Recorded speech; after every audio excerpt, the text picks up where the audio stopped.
Bonjour à tous et bienvenue sur ma chaîne YouTube de cours de maths, physique, chimie. Voici une vidéo dans laquelle je te propose de répondre à 10 questions sur les ions. Ce sont des questions qui peuvent être généralement posées en contrôle. Pour chaque question, il faut choisir la bonne réponse. La correction est donnée après la question numéro 10. Question 1. L'ion oxygène, O2-, est-il un anion ou un cation? Question 2. L'ion calcium, Ca2+, est-il un anion ou un cation? Question 3. L'ion argent, Ag+, dérive de l'atome d'argent Ag. Cet atome Ag a gagné un électron ou a perdu un électron?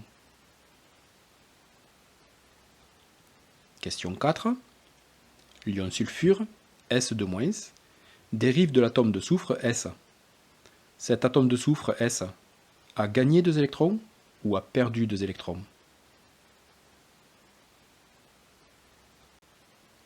Question 5. L'ion magnésium a la composition suivante: 12 protons et 10 électrons. Sa formule chimique est donc Mg2+ ou Mg2-.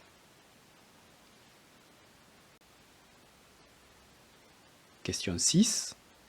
L'atome de fer, Fe, comporte 26 protons dans son noyau.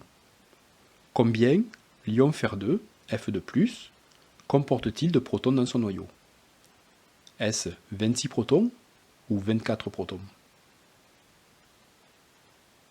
Question 7. L'atome de fer, Fe, comporte 26 protons dans son noyau. Combien l'ion fer2, Fe2+, comporte-t-il d'électrons dans son nuage? Est-ce que c'est 26 électrons ou 24 électrons?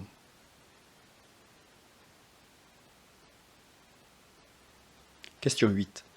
Une solution est composée d'ion fer2, Fe2+, et d'ion chlorure Cl-. Sa formule est Fe2+ plus Cl- ou est-elle Fe2+ plus 2 Cl-?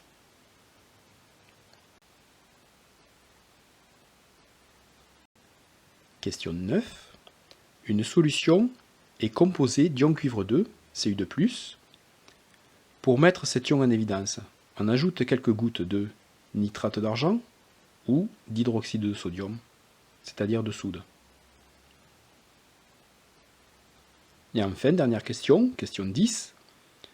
Pour identifier des ions métalliques en solution, comme Cu2+, Fe2+, Fe3+, Al3+, on ajoute l'ion hydroxyde, OH-, ou l'ion chlorure, Cl-. Passons à la correction. Question 1. L'ion oxygène, O2-, est un ion négatif, c'est donc un anion. Et question 2. L'ion calcium, qui est un ion positif, est lui un cation. Ce sont des questions de cours. Question 3. L'ion argent, Ag+, dérive de l'atome d'argent. L'atome Ag est électriquement neutre, c'est-à-dire qu'il comporte autant de protons, chargés positivement, que d'électrons chargés négativement. L'ion Ag+, est chargé positivement. Il comporte donc une charge positive de plus que d'électrons. Il a donc perdu un électron, puisque le nombre de protons, c'est-à-dire le nombre de charges plus, ne peut jamais être modifié pour l'atome. Question 4. L'ion sulfure, S2-, dérive de l'atome de soufre. Comme nous venons de le voir, l'atome est toujours électriquement neutre. L'ion S2- a 2 charges négatives supplémentaires par rapport à l'atome de soufre. Donc l'atome a gagné 2 charges négatives, c'est-à-dire 2 électrons.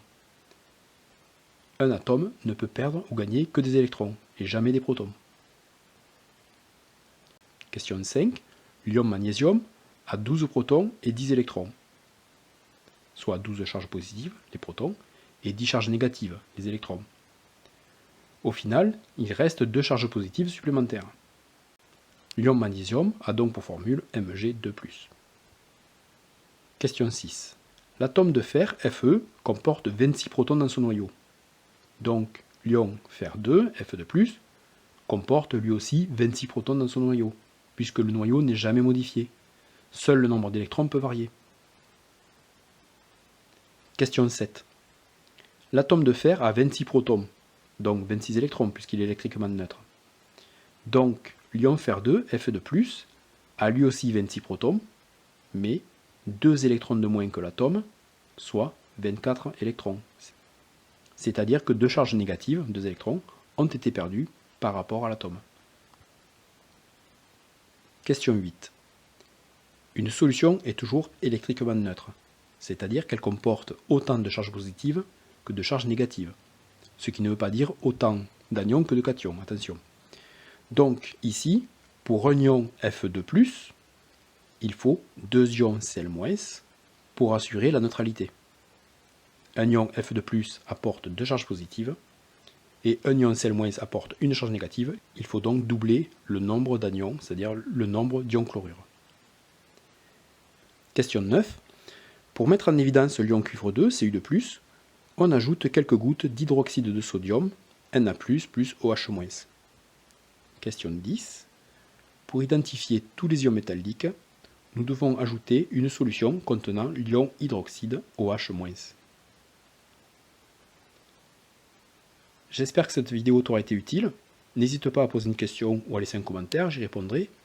Et si tu veux recevoir les prochaines vidéos, pense à t'abonner. A bientôt.